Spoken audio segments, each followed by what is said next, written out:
पिछले एपिसोड में लिन अचानक किसी दूसरी जगह पर गिर जाता है। इसके बाद हम देखते हैं कि वो असल में उसी जगह पर गिरा होता है जहां आज से 1000 साल पहले हेवनली पर्ल भी गिरा था। कुछ देर बाद लिन को होश आता है और वो देखता है कि हेवनली पर्ल से निकल रही रोशनी उसकी इंजरी को ठीक कर रही होती है। अब उसे ये भी याद आ जाता है कि आखिरकार वो यहाँ कैसे पहुंचा था। लेकिन जैसे ही वो इस पर्ल को ध्यान से देखता है वो पूरी तरह हैरान रह जाता है और सोचने लगता है कि आखिर ये चीज़ है क्या। जैसे ही वो उस पर्ल को टच करता है अचानक वो पर्ल बहुत सारे पानी की बूंदों में बदल जाता है। ये देखकर लिन और भी ज्यादा हैरान हो जाता है और उसे बिल्कुल भी समझ नहीं आता कि यहाँ आखिर हो क्या रहा है। तभी वो पर्ल उसे अपने अंदर खींच लेता है जिससे लिन की हैरानी और बढ़ जाती है। तभी अचानक सीतू का सोल उसके सामने आ जाता है। वो लिन को देखकर कहता है, तो तुम यहाँ आ ही गए। अब लगता है कि मेरे आज़ाद होने का समय आ चुका है। वो आगे बताता है कि उसकी बॉडी पूरी तरह से नष्ट हो चुकी थी लेकिन उसका सोल इस पर्ल के अंदर 1000 सालों से कैद था। अब आखिरकार उसके आज़ाद होने का वक्त आ गया है। इसके बाद वो लिन से कहता है कि अब वो उसकी बॉडी पर कब्जा कर लेगा। इतना कहने के बाद वो लिन पर अटैक करता है और उसके सोल को शरीर से बाहर निकाल देता है। लेकिन वो लिन की बॉडी पर कंट्रोल नहीं कर पाता और लिन का सोल वापस उसके शरीर में लौट आता है। ये देखकर सीतू पूरी तरह हैरान हो जाता है। वो बार बार लिन की बॉडी पर कंट्रोल करने की कोशिश करता है लेकिन हर बार नाकाम रहता है। इसके बाद वो सोचने लगता है कि पर्ल ने इस लड़के को क्यों चुना जबकि इसकी क्वालिफिकेशन तो बहुत ही खराब है। फिर वो ये भी सोचता है कि क्या इसके पास मुझे यहां से बाहर निकालने की कोई एबिलिटी है। इसके बाद लिन कहता है, मैं सुजाको इंस्टीट्यूट में आया हूं तो क्या आप मुझे प्रैक्टिस करने में मदद नहीं करेंगे। इस पर सीतू मजाक उड़ाते हुए कहता है कि उसकी क्वालिफिकेशन बहुत ही बेकार है।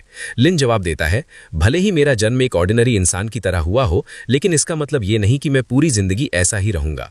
फिर भी सीतू उसकी बात सुनने के लिए तैयार नहीं होता और उसे वहां से बाहर निकाल देता है। कुछ देर बाद लिन को पता चलता है कि उसे ढूंढने के लिए उसके पेरेंट्स भी वहां आ गए हैं। इसके बाद उसकी अपने माता पिता से मुलाकात होती है जहां वे उसे देखकर काफी इमोशनल हो जाते हैं। तभी सीनियर सुन लिन से कहता है कि उसने उसका जुनून देखा है। ये सुनकर लिन पहले उदास हो जाता है लेकिन फिर वो सीनियर सुन के साथ जाने के लिए तैयार हो जाता है। इसके बाद हम देखते हैं कि जैंगस उसे वापस सेक्ट में ले आता है। वहां वो उसे डिसाइपल्स की ड्रेस के रंगों के बारे में बताता है। वो समझाता है कि सबसे high level disciples white colour पहनते हैं, उसके बाद रेड और फिर येलो कलर होता है। तभी लिन पूछता है कि ग्रे कलर वाले किस लेवल के होते हैं। जैंगस बताता है कि वे सिर्फ रजिस्टर्ड डिसाइपल्स होते हैं जिन्हें अभी इनर डिसाइपल में शामिल नहीं किया गया होता। इसी बीच सेक्ट का सीनियर ल्यू भी वहां आ जाता है और जैंगस से पूछता है कि वो यहाँ क्या कर रहा है, लेकिन जैंगस बिना कुछ कहे वहां से चला जाता है। इसके तुरंत बाद लिन अंदर जाता है जहां वो देखता है कि बाकी डिसाइपल्स खेल रहे होते हैं। वो सोने के लिए जगह ढूंढता है। जैंगस उसे कहता है कि वो यहाँ आराम से सो सकता है और अगर उसे किसी भी चीज के बारे में पूछना हो तो वो उससे पूछ सकता है। तभी ल्यू उन्हें अगले दिन का काम लेने के लिए कहता है, जिसके बाद सभी अपने अपने हिसाब से टास्क चुन लेते हैं। आखिर में जो कार्ड बचता है उसे लिन ले लेता है, लेकिन असल में यहाँ का रूल ये था कि अगर वे लोग सफाई का काम पूरा नहीं कर पाए तो सेक्ट लीडर उन्हें यहाँ से बाहर निकाल देगा।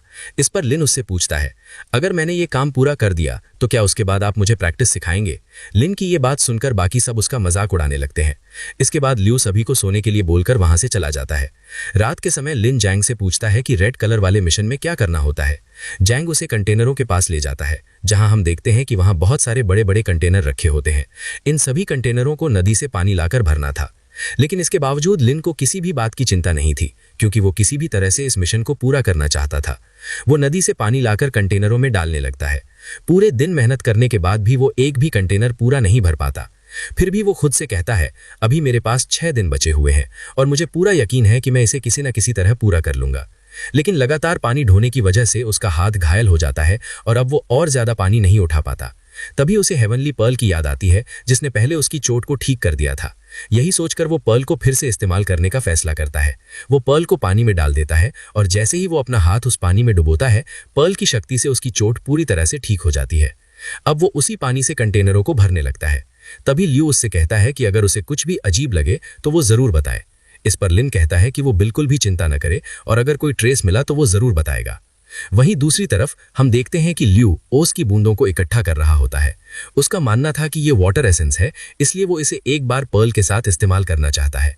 वो पर्ल को ओस की बूंदों में डाल देता है। इसे पीने के बाद उसे एहसास होता है कि इसका असर पहले से कहीं ज्यादा अच्छा हो गया है। उधर सीतू लिन की सारी हरकतों को देख रहा होता है। ये देखकर सीतू कहता है, इस लड़के के पास तो सच में दिमाग है। इसने हेवनली पर्ल के वाटर एट्रीब्यूट को अपग्रेड कर दिया है। अब लिन पर्ल की मदद से और भी तेजी से काम करने लगता है और सिर्फ 4 दिनों के अंदर सारे कंटेनर भर देता है। इसी बीच ल्यू भी उस पर नजर रखे हुए होता है। वो हैरान हो जाता है क्योंकि मिशन दिए हुए अभी सिर्फ 4 दिन ही हुए थे, फिर भी लिन ने इसे इतनी जल्दी पूरा कर लिया था। तभी उसे समझ आता है कि लिन के पास जरूर कोई खास चीज है।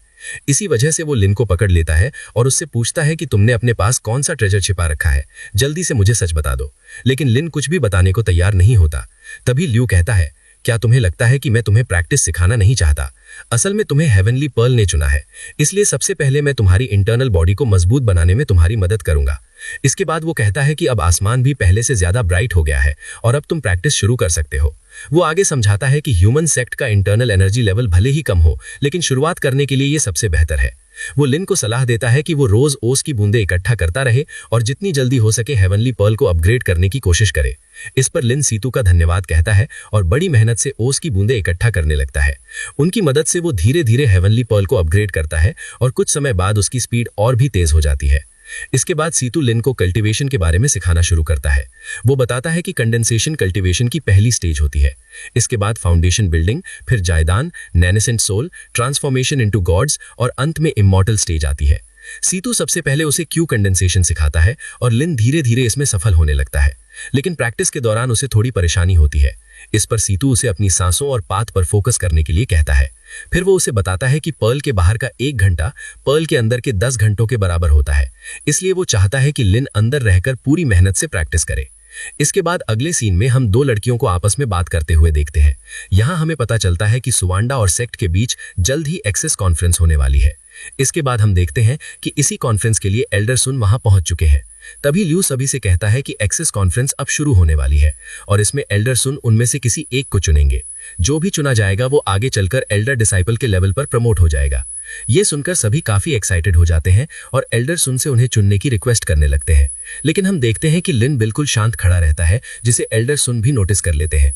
इसके बाद एल्डर सुन लिन से कहते हैं, भले ही तुम्हारे अंदर टैलेंट की कमी हो, लेकिन मुझे लगता है कि तुम में सबसे ज्यादा लगन है, तो क्या तुम मेरे डिसाइपल बनना चाहोगे? ये सुनकर लिन पूरी तरह हैरान रह जाता है। वहीं दूसरी तरफ बाकी सब इस फैसले से काफी परेशान हो जाते हैं और कहने लगते हैं कि एल्डर सुन ने लिन को ही क्यों चुना, जबकि उसके पास न तो ज्यादा टैलेंट है और ना ही कोई खास बैकग्राउंड, बल्कि वो तो अक्सर हमसे पीछे ही रहता है। इसके बावजूद लिन एल्डर सुन का डिसाइपल बनने के लिए तैयार हो जाता है। इसके बाद एल्डर सुन उसे एक स्टोरेज बैग और कुछ एलिक्सर देते हैं। दरअसल ये यहाँ डिसाइपल को रिक्रूट करने की एक परंपरा होती है। लिन तुरंत दिए गए एलिक्सर को खा लेता है और इस तरह वो आधिकारिक रूप से एल्डर सुन का डिसाइपल बन जाता है। इसके अलावा वो सीतू के साथ भी बहुत गंभीरता से प्रैक्टिस करने लगता है। अब तक वो काफी इंप्रूव कर चुका होता है और इतने कम समय में ही वो ग्रेविटी आर्ट को भी मास्टर कर लेता है। इस पर सीतू उससे कहता है, तुम अभी क्यों कंडेंसेशन के फर्स्ट लेवल पर हो, जबकि मैं यहाँ इतने समय से प्रैक्टिस कर रहा हूँ। लेकिन इसके बावजूद सीतू उसकी प्रोग्रेस देखकर इंप्रेस हो जाता है और मानता है कि वो इतना भी बुरा नहीं है। इसके बाद लिन फिर से अपनी ग्रेविटी आर्ट की प्रैक्टिस करने लगता है, लेकिन सीतू बड़ी आसानी से उसकी टेक्निक को बीच में ही डिस्ट्रॉय कर देता है। वहीं दूसरी तरफ जैंग का ल्यू के साथ झगड़ा हो जाता है, क्योंकि वो ल्यू द्वारा दिया गया मिशन पूरा नहीं कर पाया होता है। इसी वजह से वो ल्यू से कहता है कि वो इतने सालों से उसकी रिस्पेक्ट करता आ रहा है, लेकिन क्या इसके बावजूद वो उसे सेक्ट से बाहर निकालना चाहता है। इस पर ल्यू जवाब देता है कि जैंग मिशन पूरा नहीं कर पाया और अब वो कुछ नहीं कर सकता। गुस्से में आकर जैंग उसे धमकी देता है कि कुछ दिन पहले जामा फुगुई ने उसे एक इमॉर्टल टैलिस्मैन दिया था और अब वो ये बात सेक्ट लीडर को बता देगा। ये सुनते ही ल्यू उसे मारने के लिए उस पर अटैक कर देता है, क्योंकि वो नहीं चाहता था कि ये बात किसी और को पता चले। वो जैंग से कहता है, क्या तुम्हें लगता है कि तुम ये बात सेक्ट लीडर तक पहुंचा पाओगे? इतना कहकर वो अपने खंजर से उस पर हमला कर देता है। तभी अचानक लिन वहां पहुंच जाता है और अपनी ग्रेविटी आर्ट से पत्थरों का इस्तेमाल करके ल्यू के अटैक को रोक देता है। इसके बाद लिन ल्यू के सामने खड़ा होकर उससे लड़ने के लिए तैयार हो जाता है। ल्यू हैरान होकर कहता है, तुमने ग्रेविटी आर्ट सीख ली है? लेकिन इसके साथ ही ल्यू लिन पर गुस्सा हो जाता है और उसे मारने के लिए अटैक करने लगता है। हालांकि ल्यू पहले से काफी ताकतवर होता है, लेकिन फिर भी वो लिन को नुकसान नहीं पहुंचा पाता। लिन बड़ी आसानी से उसके हर अटैक से खुद को बचा लेता है। काफी कोशिशों के बाद भी ल्यू लिन को हरा नहीं पाता, लेकिन अचानक वो ज्यादा ताकत का इस्तेमाल करके लिन को जमीन पर गिरा देता है। तब लिन ल्यू से कहता है, अगर अब कोई भी किसी को बुली करने की कोशिश करेगा तो मैं उसे इतनी आसानी से नहीं छोड़ूंगा। इसके बाद लिन और ज्यादा पावर का इस्तेमाल करने लगता है और ल्यू के अटैक को आसानी से रोक देता है। ल्यू भी पूरी ताकत से उस पर हमला ही करने वाला होता है कि तभी अचानक जैंग पीछे से ल्यू पर अटैक कर देता है। इसके बाद जैंग लगातार हमले करता है और ल्यू को बेरहमी से मार देता है। ये देखकर लिन पूरी तरह हैरान रह जाता है और इसी के साथ ये एपिसोड यहीं खत्म होता है। अगर आपको इसका अगला एपिसोड भी देखना है तो कमेंट में जरूर बताइएगा। वीडियो को लाइक करें, चैनल को सब्सक्राइब करें और नोटिफिकेशन को ऑल पर सेट कर दें, ताकि अगला एपिसोड आपको सबसे पहले मिल सके।